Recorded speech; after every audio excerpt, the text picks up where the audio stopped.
Sebelum menonton, jangan lupa like, subscribe, dan tekan tombol lonceng. Presiden RI Joko Widodo mengingatkan untuk tidak lengah terhadap penyebaran pandemi COVID-19 yang masih ada dan nyata.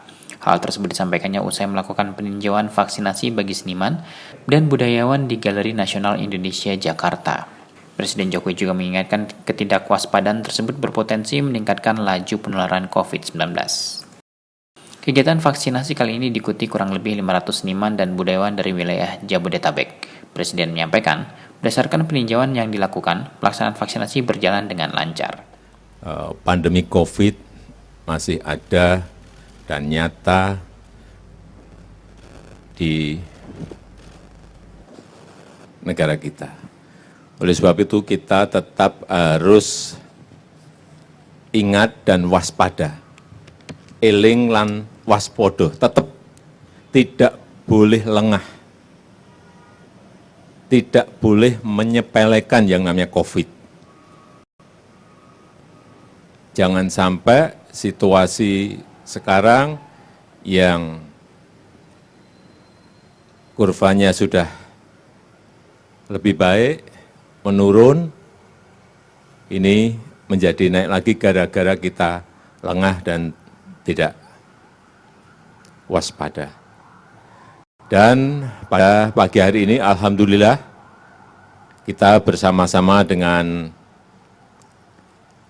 para seniman, budayawan, artis, musisi,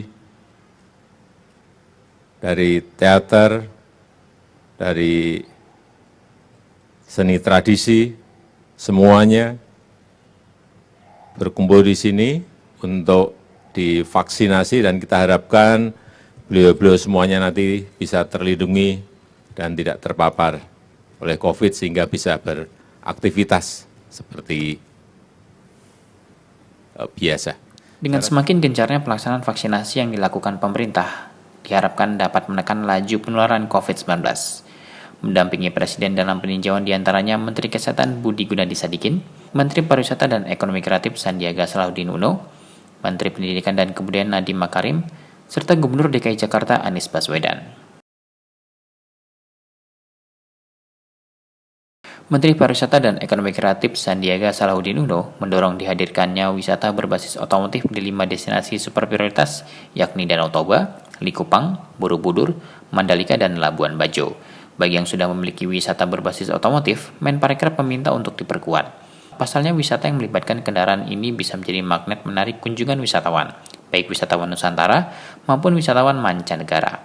Hal ini disampaikan Menparekraf dalam diskusi Indonesia International Motor Show 2021 dengan tema Bangkitkan Pariwisata Indonesia melalui wisata berkendara yang aman, tertib, sehat, dan menyenangkan di Gxpo Kemayoran, Jakarta Pusat.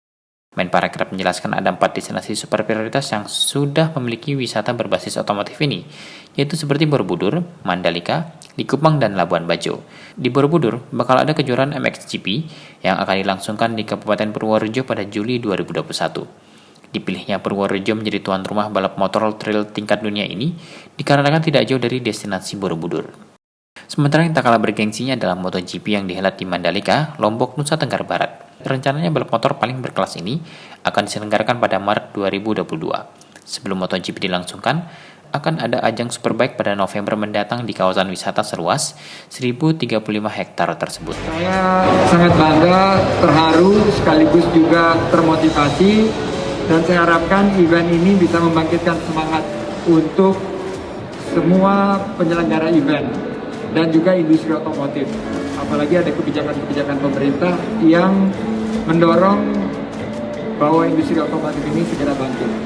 Jadi buat saya, ini adalah bagian daripada adaptasi kita di tengah pandemi. Saya tersemangat dan saya menyatakan bahwa ini adalah langkah yang sangat strategis, kita sangat apresiasi, dan menggabungkan personalized, customized, localized, and smaller in size tourism, yaitu dengan menggunakan mobil sendiri, terutama mobil listrik. Terus kita juga mendukung wisata-wisata yang nggak terlalu jauh dari rumah kita, dan juga tren terbaru pariwisata yaitu nature dan culture. Jadi pariwisata berbasis alam terbuka dan pariwisata berbasis minat khusus termasuk budaya. Jadi kita harapkan ini juga menjadi salah satu keterbukaan di tengah-tengah kita meningkatkan rasa percaya diri, bukan hanya orang yang berwisata datang ke satu tempat wisata, tapi juga menikmati produk-produk ekonomi kreatif dan juga para petugasnya di sini, baik yang promotion maupun yang ikut mendisplay, mereka juga memiliki rasa aman dan nyaman bahwa semua sudah ditekan serendah mungkin potensi penularan COVID-19. Sandiaga mengatakan bahwa infrastruktur otomotif juga akan dibangun di kawasan destinasi super prioritas, seperti fasilitas pengisian daya untuk kendaraan listrik. Pada kesempatan ini, Menparekraf juga mendorong penguatan penerapan protokol kesehatan berbasis JSA yang ketat dan disiplin dalam pelaksanaan wisata otomotif. Menparekraf menilai, dengan adanya penerapan protokol kesehatan yang ketat dan disiplin, angka penyebaran COVID-19 akan lebih terkendali. Angka penyebaran COVID-19 yang terkendali menjadi kunci dalam upaya membangkitkan kembali sektor pariwisata dan ekonomi kreatif. Menparekraf menuturkan, wisata otomotif juga dapat dimanfaatkan untuk mengembangkan potensi wisata serta ekonomi kreatif yang ada di berbagai daerah, termasuk di 5 destinasi super prioritas di tanah air.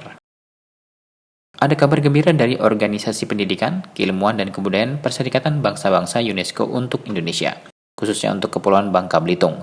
Kabar itu adalah telah resmi ditetapkannya Geopark Belitung sebagai UNESCO Global Geopark. Penetapan ini dilakukan UNESCO saat sidang ke-211 Dewan Eksekutif UNESCO yang diselenggarakan secara virtual dan dipimpin dari Paris pada 15 April 2021.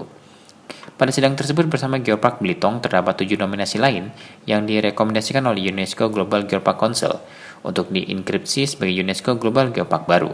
Sedangkan UGGC sendiri berlangsung pada tanggal 8-9 Desember 2020. Pandemi COVID-19 menyebabkan UNESCO Global Geopark Council tidak bisa mengevaluasi seluruh aplikasi Geopark yang sudah diajukan.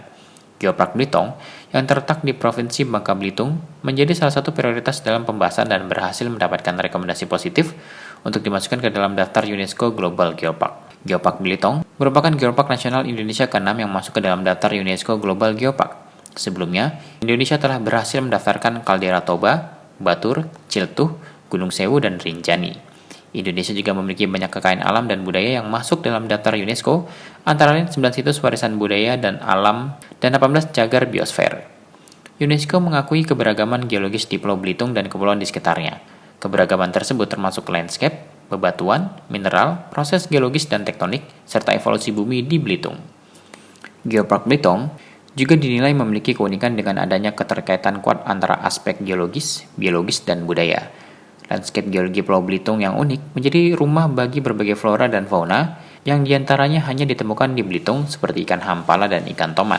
Keanekaragaman hayati tersebut digunakan oleh masyarakat Belitung diantaranya dengan pemanfaatan tanaman herbal.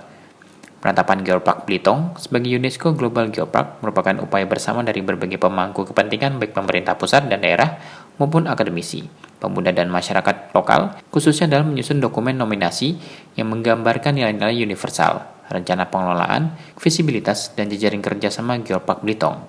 Tim Eljon Media melaporkan.